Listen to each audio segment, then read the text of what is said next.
Hi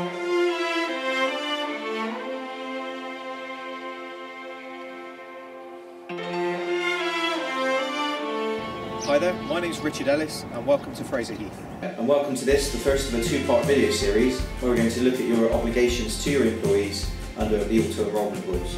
We're now going to cut to a screencast where we'll look at your obligations in a bit more detail. So, Auto Enrolment. Well, Auto Enrolment is essentially about the over-reliance at the moment of the UK workforce when they come to retire on the state pension scheme.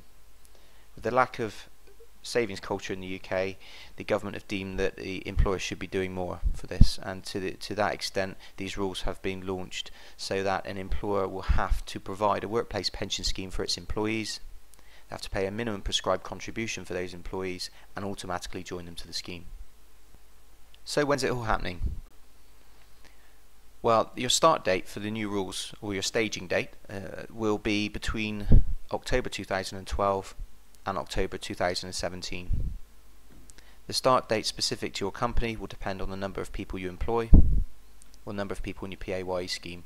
If you have less than 30 staff, then your staging date is determined by your PAYE reference number. The larger companies in the UK have had to comply from October 2012, so these rules are very much up and running. In fact, RBS are a good example of a company who voluntarily brought forward their staging date, so they've been complying from July 2012.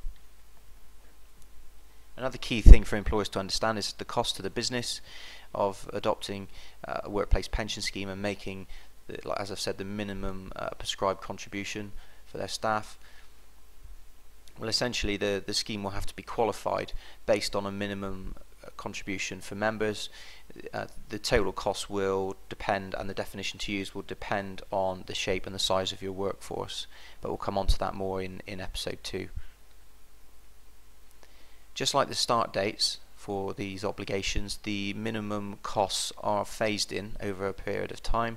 So from your start date or your staging date, you will pay a minimum 1% contribution of pensionable salary for eligible employees up until 2017. The employee will also pay a minimum of 1% in addition to that. From October 2017, the minimum contribution from you for those staff rises to 2%, a total of 5% minimum contribution, and from 2018 the minimum employer contribution rises to 3% with a total of 8%. So this is staggered purposely to help with cash flow, and as you can see, these are minimum requirements. There's no reason why an employer can't contribute more, an employee can contribute more, an employer can in fact contribute the total minimum contribution. There are reasons for which an employer might want to do so, and again we'll come on to that in episode 2. So who's eligible and who do you need to pay for? Well, essentially the employees that need to be automatically enrolled or joined to the scheme are aged between 22 and state pension age, work in the UK, include part-time or contractual workers, and have earnings above the personal allowance. So let's look at an example here. On the left hand side we have Jeff, who is a full-time employee earning £40,000 a year. On the right hand side we have Alan, who is a part-time employee who is earning £8,000 a year. It looks like Alan's off to the golf course, so he's finished for the day. In terms of Jeff's responsibilities, his employer will have an obligation from the start date or their staging date to automatically enroll or join Jeff to the workplace pension scheme within a 3-month joining window of the start date. Within that joining window, the employer will have an obligation to provide pension scheme information and terms and conditions of membership of the pension scheme to Jeff. In terms of Alan can voluntarily opt to join the pension scheme, as he will also have been provided with information regarding the scheme. The employer won't be obliged to automatically join Alan, but Alan will have the right to join and have contributions paid on his behalf by the employer. Once Jeff has been automatically enrolled or joined to the scheme, he can opt to leave the scheme. Now, if contributions have been deducted and paid during that period, the employer has the obligation to refund Jeff those contributions, and importantly, every 3 years the employer also has the obligation to rejoin Jeff to the scheme. There are a number of things that an employer must and must not do in line with their duties The things that employer must do circle around auto-enrolling, re-enrolling and deducting payments for staff, registering initially their scheme in the pension regulator and re-registering the scheme at regular intervals, providing information to eligible job holders and scheme providers, making refunds and keeping records.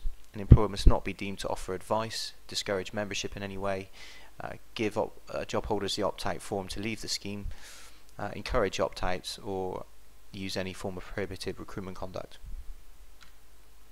The pension regulator has been given power to police employers and invoke a serious range of fines and action, starting with a compliance notice which will notify the employer of the breach, followed by a fixed penalty fine, and then for persistent breach, an escalating penalty will be invoked depending on the number of workers affected, and the penalty here escalates on a daily basis. There are also specific fines for employers for using prohibited recruitment conduct, so employing an individual on the basis that they don't join the scheme. Again, depending on the number of workers affected, there's a fixed penalty in this regard. There are also fixed penalties for third parties such as pension administrators and consulting companies who don't abide by their obligations under the Act. So you may be thinking, what happens next? Well, and where do I start? Well, the best place to start is the pension regulator website. There's a dedicated section for employers where you can use an interactive tool to submit the number of employees within your company.